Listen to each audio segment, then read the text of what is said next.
Capricorn. Thanks for joining me for your February 2017 Astro Tarot forecast. I am happy to be here. My name is Audrey Alison, and I am using the Morgan Greer deck by Bill Greer and Lloyd Morgan. So I'll be shuffling the tarot during the Astro forecast. Let's start on the 3rd of February. We have a Venus transit into the sign of Aries. So this opens up the 4th house for you. Balance, restored harmony, an aesthetic smoothing over of your residence in the 4th house, harmony with the relationship of mother, the maternal focus, the maternal energy. Venus is having an extended stay here in the 4th house, a little bit back, retrograding back into the sign of Pisces, into the 3rd house slightly, but here are the dates for this Venus stay in this sector, because I think a lot of moving of furniture, feng shui, decoration, accessories are coming into the home, appliances, upgrades are coming into the home. So on the 3rd of February, Venus is in this sign of Aries, and then on March 3rd, she's going to retrograde at the 13-degree mark of Aries, and then on April 4th, she enters Pisces in that 3rd house, staying there, going direct on the 15th at 26 degrees of Pisces, moving back into the 4th house from April 28th through June 6th. So total, from the 3rd of February until the 4th of April, Venus is in your 4th house of home. And then she's there again from the 28th of April through the 6th of June. This is all conjunct Uranus when she's there. So maybe even unexpected surprise additions to furniture and decor in the home. This is also all opposing Jupiter in the 10th house. Maybe the decision of whether or not Capricorn is working from home and turning home into office, expanding the home to build an office could apply in all of this, in this time frame of this year. Because the opposition with Jupiter is the wanting to expand this sector of career, but opposing Venus could see you want to find more of the comfort from working in your home sector. Can you see the snow behind me? I'm just noticing that. Usually there's so much light coming in that you can't see it, but I see in the corner all the snowdrops. Looks pretty. So again, Venus in the 4th house, maybe there's some females coming into the house as well, maybe in addition to the home, female roommates. Because Venus is going to assist you with finances in the home sector as well for your environment. So we'll see how that applies. Unexpected visitors in the home conjunct Uranus. Capricorn has a lot going on in the 4th house. On the 7th of February, we have Mercury entering into the sign of Aquarius. This works for you because it's your money sector. This is trining Jupiter. Expansion of money, the awareness, the details, analysis, and structure of your finances, budgets, P&L reports, profit and loss, knowing, tallying, and taxes, tax time. This is the time to focus. From the 7th of February through the 25th of February, you're going to have Mercury direct in your money sector. That's the time period you really want to invest on a thorough investigation of your finances. Handle your taxes in that time frame. It'll work with you. Now it's eclipse period. On the 10th of February, we have our full moon lunar eclipse, 22 degrees of Leo in the 8th house. Cappy, for some of you, not all of you, there is an ending, an awareness. You might receive information about a passing, because the 8th house is the house of death and endings. And the full moon brings an awareness here to you, Capricorn. Maybe you get a message that someone has passed around that time. I'm also getting that there's an end to a shared resources or an investment situation, because the 8th house there also applies to other people's money. And you might see that you are not really feeling this investor anymore, and they could pull out. This isn't a bad thing. It'll work for you. Allow people to go when they want to go. I'm noticing a lot with clients, the desire to hold on to people in your life. This could hinder you more than it could help you. So when people want to exit, whether it's through business or relationship, help them open the door. Just roll out the mat and bid them adieu. You'll see that you're replenished with new energy that would be more fitting for you. Instead of trying to put a square into a circle, you'll find pieces that fit more easily together. On the 18th, we have our sun entering the sign of Pisces in the third house of communications.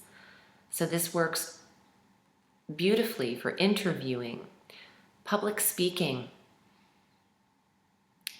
On the 25th, Mercury enters this third house as well. So even better for getting your resume in order, public speaking. The sun conjunct Mercury in the third house of communications, where Mercury is most comfortable. This is huge for local travel, online studying, smaller courses, schooling,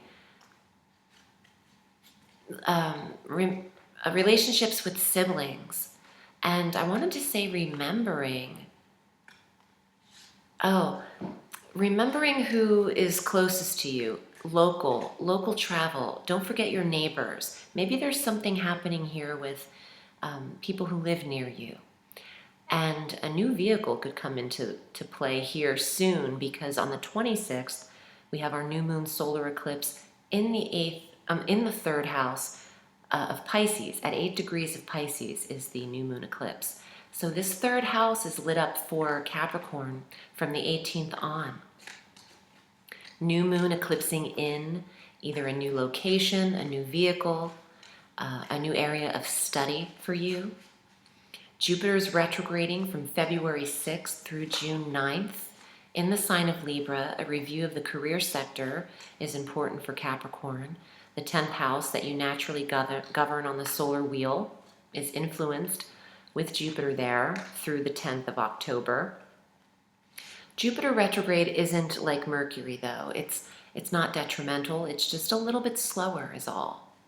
I can really see the snow now. Looks pretty. Okay, let's get to the cards. I'm thoroughly shuffled. Let's see what's happening for Capricorn in February. And if you'd like to read with me, I read all through the week. You can find me at audreyalison.com. Select your desired reading length via the PayPal button, and I'll get back to you in just a few days with some appointment options. Capricorn, Hangman, time to chill. This is stand still, but it's spiritual guidance. You know, in eclipse period, there is a portal opening up between the sun and the moon. So the Hangman isn't just a stalemate. He's gaining information in that position. He's like being downloaded right there.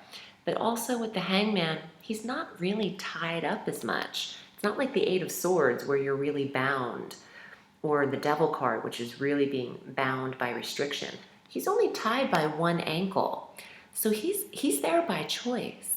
Some Capricorns are taking a retreat, and this doesn't mean that you have to travel there, even though it would be great from the 18th on to do so. You could take a mental and emotional retreat right in your apartment.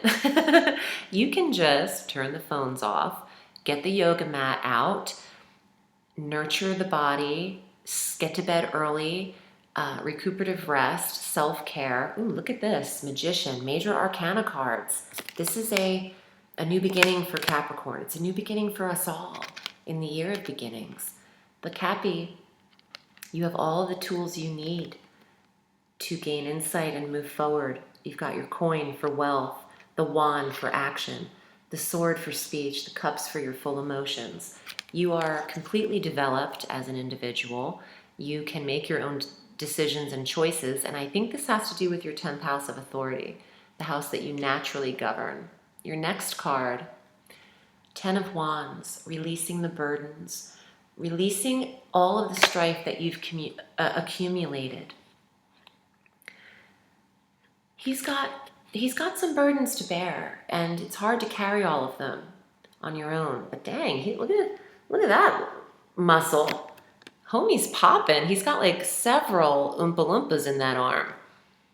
So some of you Capricorns are, you are physically prepared. You're physically prepared and emotionally prepared now. Not for battle, but to move on. To let go of those wands. Your last card, oh, look at that. 2 of Cups. You're ready for relationship. Now, you don't have your 7th house lit up right now, but you could be preparing to connect. Emotionally connect. You could be ready to love again. You could be fulfilled. Once you release these burdens, you can be fulfilled in relationship. And some of you are holding on to too many things from the past, so it's hard for you to move forward. There's another card, last card. Victory. 6 of Wands. So if you remove these wands, you could have these wands come in.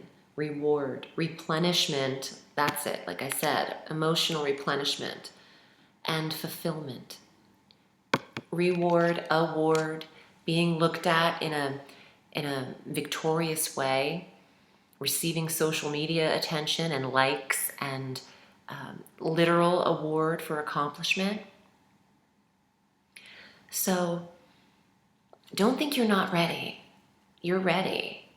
I think that by the end of February, after eclipse energy, move forward with your assertive self and answers in March, in the month of action, especially from March 20th going forward.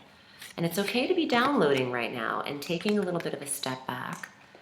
Eclipse period isn't the time to start your business on the day of an eclipse. Eclipse energy can go awry. That's why they say don't practice candle work or ritual work on eclipses, because they can get picked up and cross-wired, and eclipses are meant to, go inward, retract, retreat, and then come out with action.